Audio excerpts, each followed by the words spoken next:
Bismillahirrahmanirrahim. Assalamualaikum warahmatullahi wabarakatuh. Alhamdulillahirabbil alamin. Wassalatu wassalamu ala asrofil anbiya'i wal mursalin Sayyidina Maulana Muhammadin wa ala alihi washabihi ajma'in. Amma ba'du.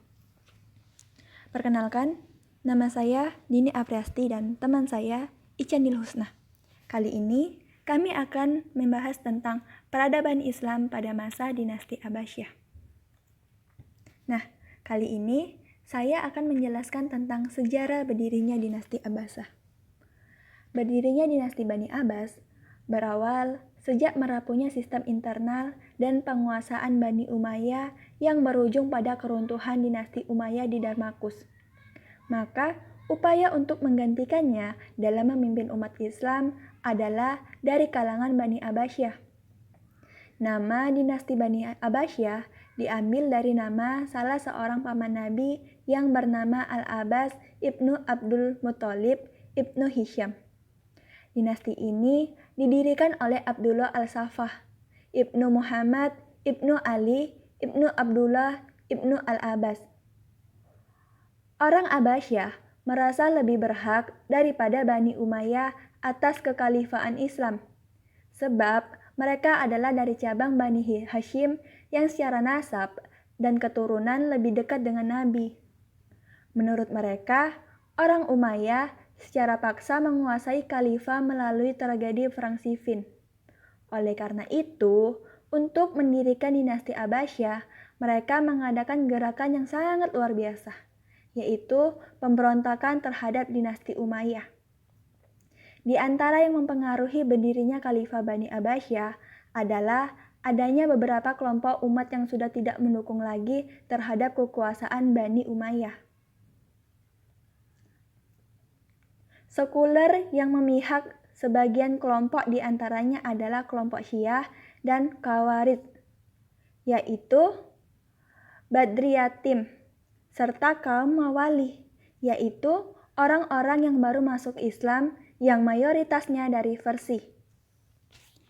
Di saat terjadi perpindahan kekuasaan dari Umayyah ke Abbasiyah, wilayah geografis dunia Islam terbentang dari timur ke barat, meliputi Mesir, Sudan, Syam, Jazirah Arab, Irak, Persia, sampai ke Cina. Kondisi ini mengantarkan terjadinya interaksi intensif antara daerah satu dengan daerah yang lainnya.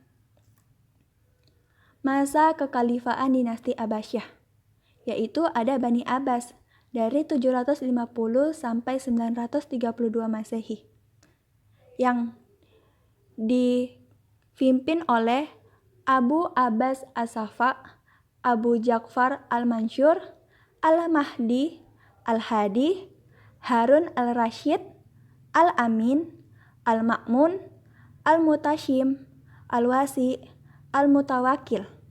Dari Bani Buwayhi ada Khalifah Al-Kahir, Ar-Radi, Al-Mutaki, Al-Mutakfi, Al-Mufi.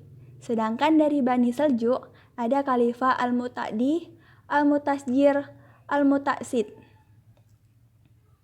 Pola dan sistem kepemimpinan Bani Abbasiyah, yaitu masa pemerintahan Abbasiyah dibagi ke dalam 5 periode.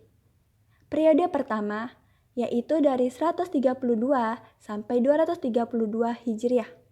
Pola kepemimpinan ini masih terpengaruhi Persia yang pertama. Periode kedua yaitu dari 232 sampai 334 Hijriah. Pola kepemimpinan ini terpengaruhi oleh beberapa bangsa Turki. Pola ketiga yaitu periode yang ketiga dari 334 sampai 447 Hijriah. Pola kepemimpinan ini terpengaruhi oleh Persia kedua. Periode keempat yaitu dari 447 sampai 590 Hijriah. Pola kepemimpinan ini terpengaruhi oleh Turki II. Yang terakhir, periode kelima, yaitu dari 490 sampai 656 Hijriah. Pola kepemimpinan ini tidak terpengaruhi oleh dinasti lain, Tetapi, kekuasaan berlaku efektif apabila berlaku di sekitar kota Baghdad. Masa kemajuan dinasti Abbasiyah. Dinasti Abbasiyah yang berkuasa sejak tahun 132 sampai 656 Hijriah atau 750 sampai 1258 Masehi merupakan dinasti Islam yang paling berhasil dalam mengembangkan peradaban Islam. Abdul Abbas As-Saffah adalah khalifah pertama setelah ia menerima wasiat dari abangnya. Berhasil menciptakan pemikiran kreatif dan menghasilkan karya yang monumental dalam berbagai bidang ilmu pengetahuan, peradaban Islam, sosial budaya, dan sebagainya. Tidak terlepas dari kebijakan khalifah dan peran para tokohnya. 1. Kemajuan yang dicapai dari bidang politik.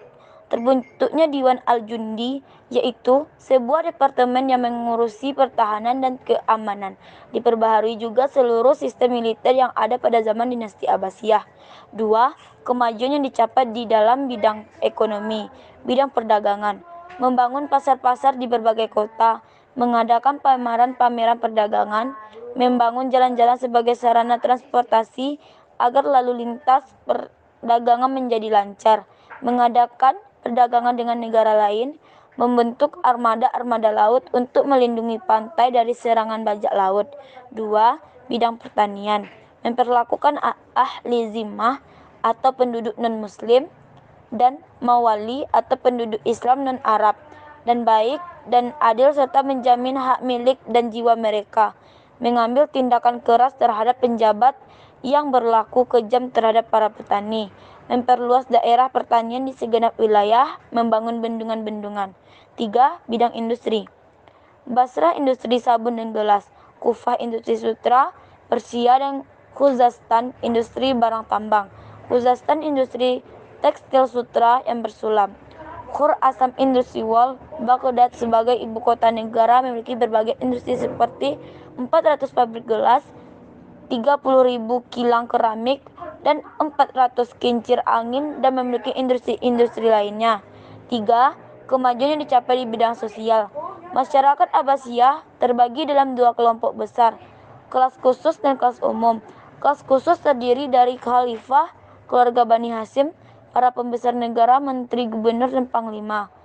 Kaum bangsawan non-Bani Hashim atau Quraisy pada umumnya dan para petugas khusus, tentara dan pembantu istana, sedangkan kelas umum terdiri dari para seniman, ulama, dan penguasa buruh dan petani. Terjadi proses akulturasi dan asimilasi masyarakat. Keadaan sosial masyarakat yang majemuk itu membawa dampak positif dalam perkembangan dan kemajuan peradaban Islam pada masa ini. 4. Kemajuan yang dicapai di bidang kebudayaan. Istana Hashimiyah. Istana ini dibangun pada masa Abu Abbas As-Saffah.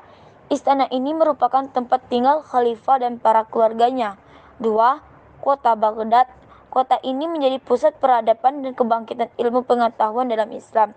3. Masjid. Masjid pada masa itu berfungsi untuk tempat ibadah, bermusyawarah, dan tempat menuntut ilmu. 5. Kemajuan di bidang pendidikan dan ilmu pengetahuan. 1. Berdirinya lembaga-lembaga pendidikan, Darul Hikmah atau perguruan tinggi, madrasah, MI, MTS, MA, Masjid Mudaharo, tempat terkumpul untuk membahas masalah ilmiah, An-Nizmiyah, pusat studi ahli agama. 2. Berdirinya kota-kota, kegiatan ilmu pengetahuan, Mekah, Madinah, Kufah, Damaskus, Hus, Hujjaj, Kairawan, Irak, Mesir, dan lain-lain. 3. Lahirnya ilmu fikih dan para fuqaha terkenal Imam Abu Hanifah, Imam Malik, Imam Ahmad. 4. Perkembangan ilmu naqli. Ilmu tafsir, tokoh-tokohnya antara lain Ibnu Ja'far At-Tabari.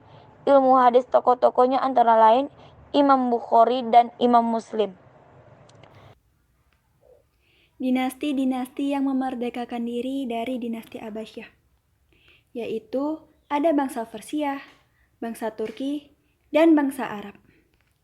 Dari latar belakang dinasti-dinasti itu, nampak jelas adanya persaingan antar bangsa, terutama antara bangsa Arab, Persia, dan Turki.